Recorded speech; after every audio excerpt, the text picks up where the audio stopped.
Good morning mga kabimbi. Medyo paus pa ako mga kabimbi. Ito ang inyong kabimbi, maaga ang gala.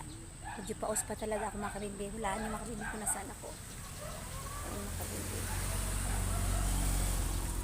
Maganda tong lugar na to mga kabimbi. Tahimik. Subdivision.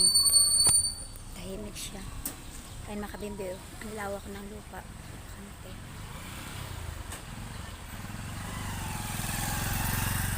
Kumusta kayong lahat mga kabimbi? Ito mga kabimbi, medyo paos pa ako kasi yun nga, galing ako nagtrangkaso, tapos yun sa nangyari pa nung alam nyo na yung binalag ko sa mga taong toxic.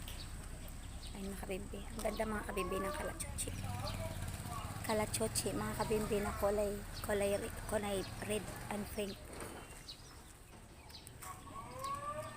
Maraming salamat sa lahat ng mga sumuporta sa akin. Shout out sa inyong lahat, sa lahat ng mga nagmamahal sa akin.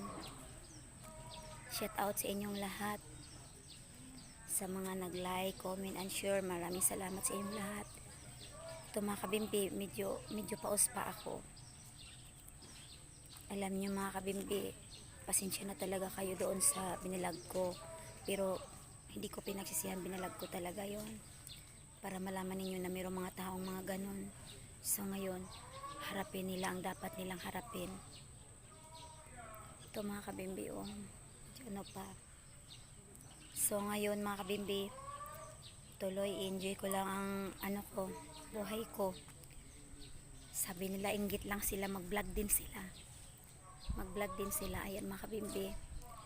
Sige mga kabimbi, andito ako mga kabimbi sa lugar na village. Maganda dito, tahimik. Ayan mga kabimbi. Okay mga kabimbi, pasensya na kayo mga kabimbi kasi wala pa ako ganong boses kasi nga ako ay may ubo at saka alam niyo na sa nangyari nung Huwebes na umaga. Okay, I love you all, I love you. Ingat tayong lahat. Happy Saturday sa inyong lahat.